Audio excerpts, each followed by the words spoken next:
MAP4C 6.2 Rearranging Formulas. So we are going to learn how to isolate a variable in an equation.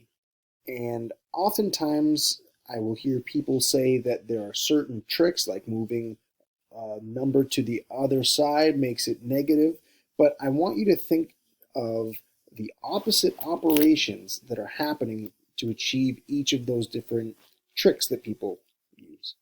So to solve an equation, you must apply one of the following operations to both sides of the equation at the same time.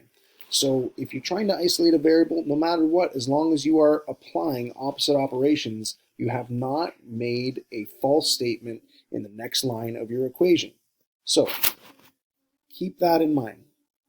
Opposites include addition and subtraction, multiplication and division, squaring and square rooting, cube and cube rooting. So example 1, solving one-step equation. One step because one of these opposite operations must be applied in order to isolate the variable that you would like.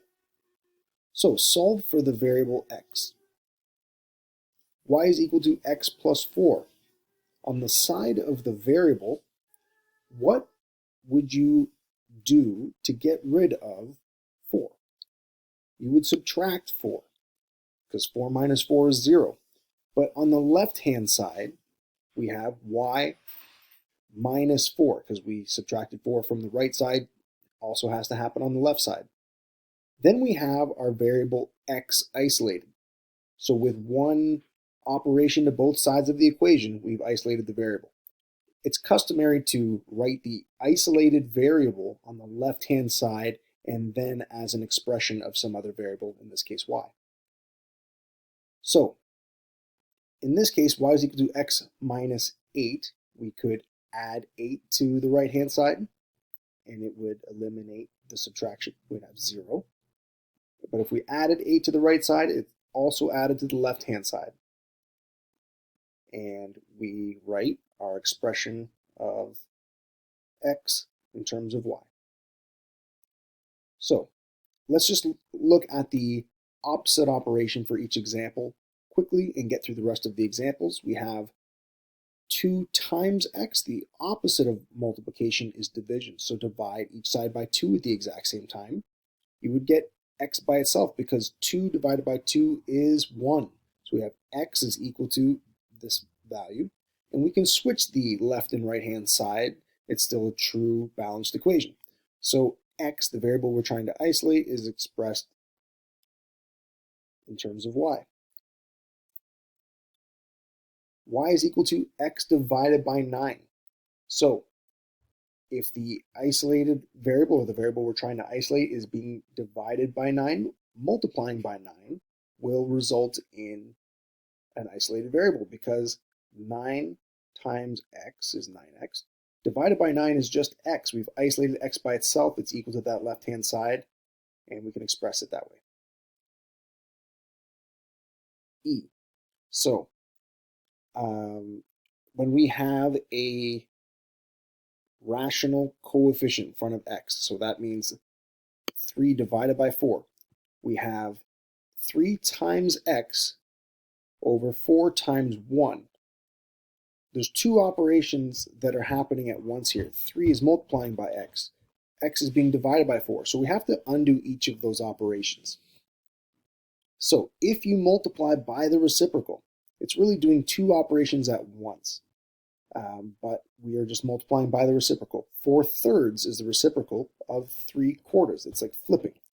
And that will result in an isolated variable because 4 times 3, which is 12, is equal to 3 times 4, which is 12. So that will be 12 divided by 12, which is 1. We would have x isolated by itself, and the value for x is 4/3 y.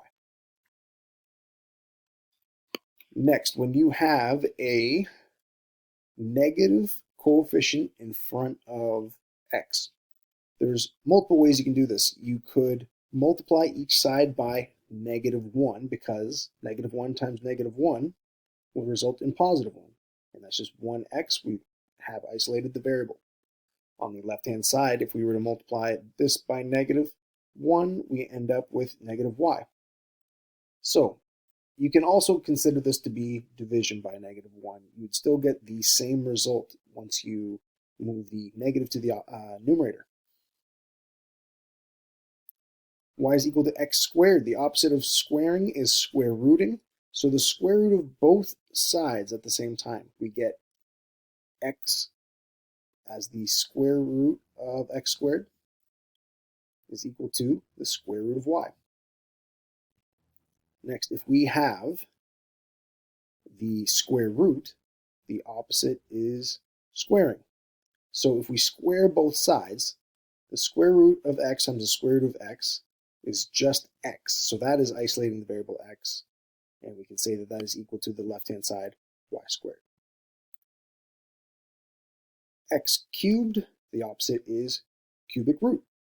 So take the cubic root of the left and right-hand side, and you'll notice that this would isolate x by itself. The cubic root of x cubed is x. And the opposite, y is equal to the cubic root of x. Cubic root, if we express this to the power of 3, so we cube the left and right-hand side, we would isolate x on the right-hand side, cubic root of